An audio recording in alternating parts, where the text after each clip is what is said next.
I mean, shit, if y'all gonna just keep watching this stuff, I'm gonna keep making it. So, new format, Hypernova came out, and we have probably the new best support that we've gotten since Brain Infusion. Kind of makes a few different lines in this deck a lot stronger and makes this deck a lot more resilient to hand trap. But we'll get that, or we'll get to that in when I get to Cartesia and the new fusion monster. First things first, apologies if I sound like shit. My voice has been destroyed because I'm just getting over a cold. Let's just get into this. Monsters, 3 Boober, 3 Tragedy. I'm playing 3 this because if you open Fusion Deployment or Cartesia and access to this, you have access to the rest of your engine, which is extremely potent.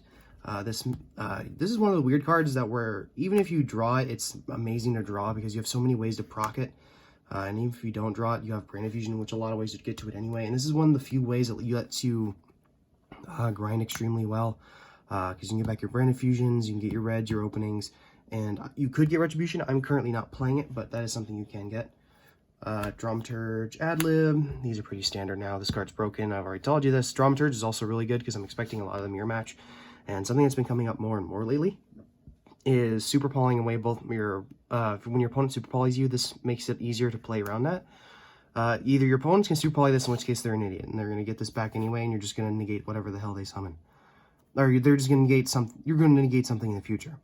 If they don't super poly this, you have Masquerade in the graveyard, so you can proc at any point and then trigger the Dramaturge to negate something, which against Kashtira, it can be extremely potent. So I can continue to run this card at 1. It's the second best search off of Tragedy when you've already done your standard Luber plays. And then Adlib, extremely potent. It gets you all of your dudes. It's basically your one way to get back to Mirror Jade every single turn, and it's your way to loop it, which is extremely important. 2 Albaz. I was playing 3 in the previous format, and I might go back to playing 3 in the future, but with Fusion Deployment existing and with the Cartesia, you don't exactly need to open this every single turn to make a decent board.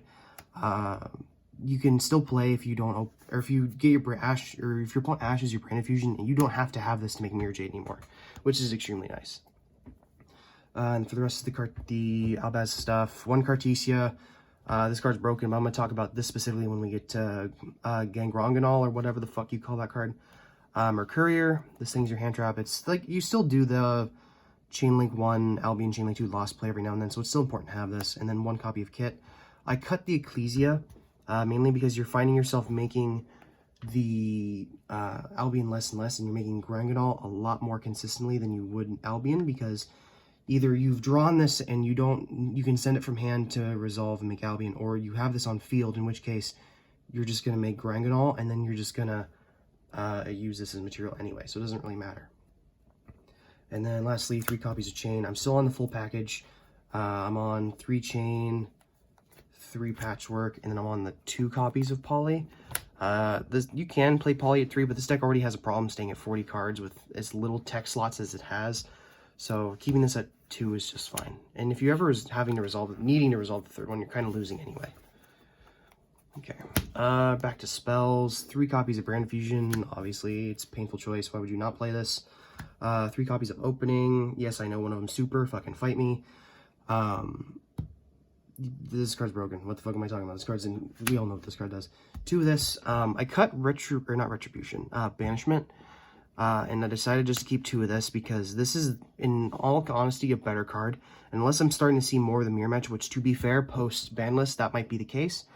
That might be more of the play to play 1-1, but I still like drawing this and doing the play where if you go Lubellion, you just get this and then, you drop this, target the Albaz, you're going to infuse off anyway, and then get your Draco Spell for free, so that's still really valuable.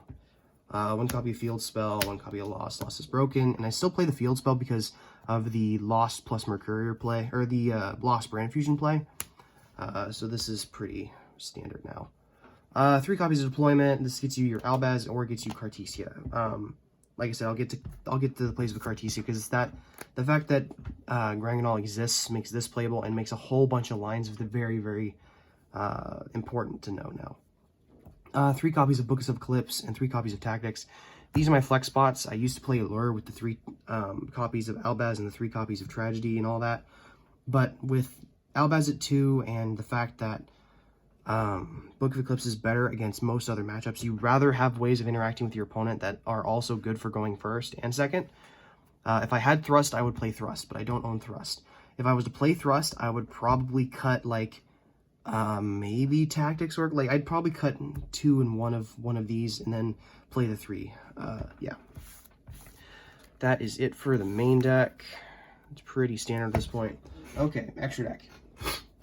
First things first, Dust Dragon. First thing, nobody's ever gonna fucking pronounce this card right. I don't know why Konami keeps printing bullshit like this, like Hulk and Grangonginal, that just has completely unknowable names, and no one's gonna fucking pronounce this right, so I'm just gonna call it Gungus from now on. So Gungus here makes a lot of live plays possible. First things first, Fusion Deployment is now standard in the deck because you can do Fusion Deployment into Cartesia, and then it makes all your plays pretty much unhand-trappable, with the exception of Ash and Bell. If your opponent is trying to interact with you by targeting your stuff, it's going to fizzle 90% of the time. The reason is because you go Fusion Deployment, summon Cartesia, and then you know summon, say, Aluber. They try to imperm, you chain the Cartesia, you make it this thing, and then you'll resolve the Aluber, getting your Brand Fusion, and then on new chain, this can dump like an Albion, or it can dump a Garura and just get you free cards. This thing is also live in the graveyard, so if you have the play where you can just continue to play by fusing this off, you don't lose any card advantage. Though I am playing only one target for this, that's like live. I could play a second target, but I'll get to that when I get to that. Anyway, but this also makes your Lubellian lines extremely hand trap resilient, and Imperm probably being like the second best hand trap in the format right now is going to make this card a whole lot more playable. Before you ask, no, I'm not running the other new fusion that requires Beast Warriors, at least not yet. Reason being is that the extra deck is actually surprisingly tight right now, and you have to deck build very differently now that Unicorn ripping a single card out of your extra deck and Diablos ripping multiple cards out of your extra deck becomes pretty powerful nowadays, and you might even consider bumping things that you would otherwise play 2 of up to 3, just so you can guarantee that you're not going to be able to get hit by that. Anyway, 2 Mirror Jade. This happened to me yesterday at Locals. My opponent hit both my Mirror Jades, and then I wasn't able to recycle it anymore.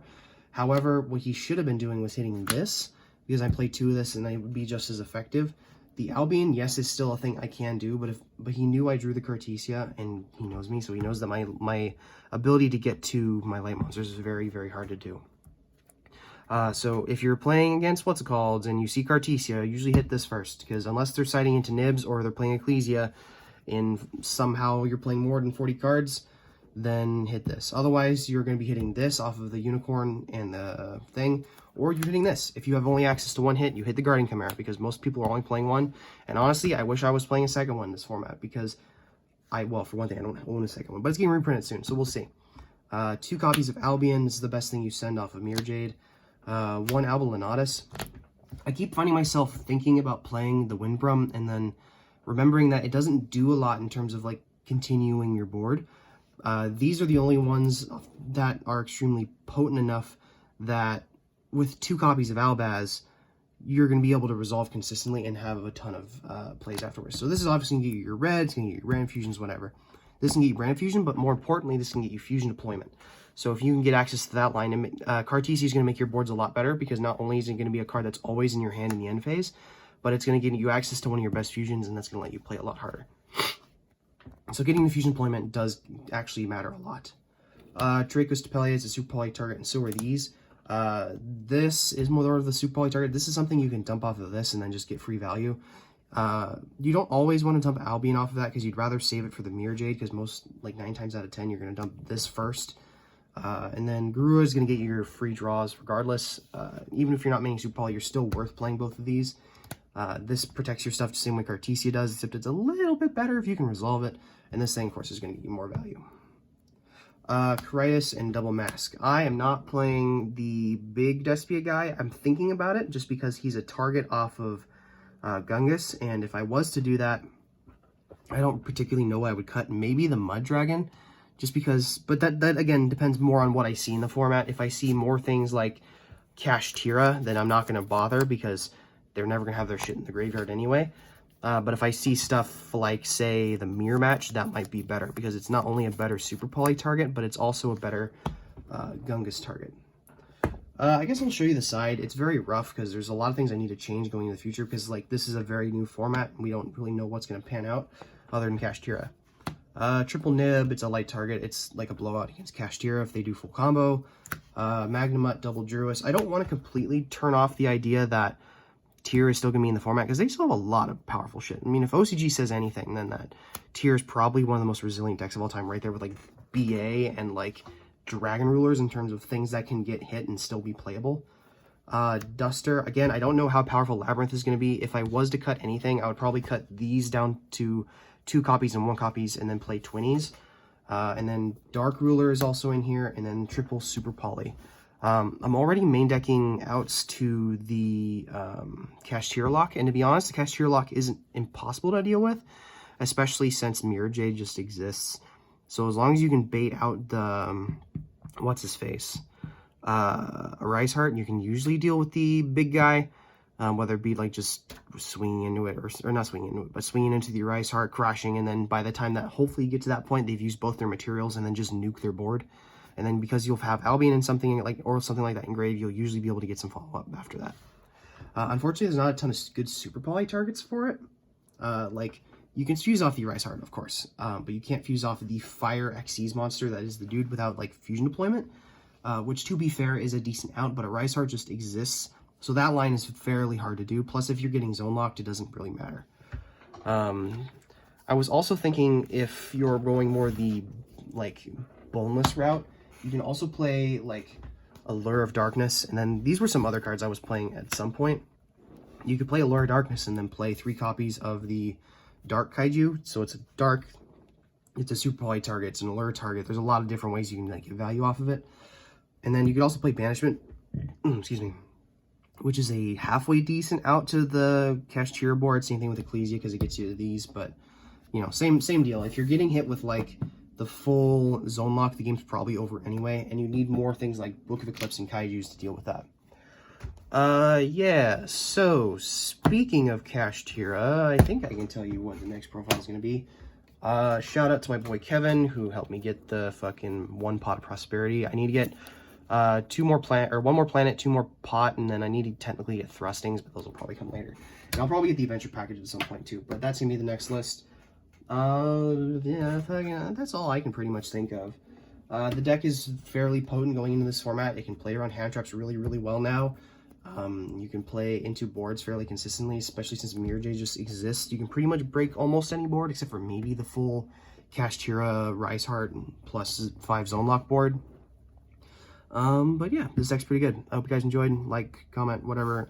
So I actually do a lot of talking in the comments, so if you guys have any questions, comments, or concerns, or like things you want me to clarify about the deck in the that was in the profile, I am always down in the comments. And you'd be surprised how long I'm there. Like, I'm still talking about the shitty Goaty deck list that we had up a while ago.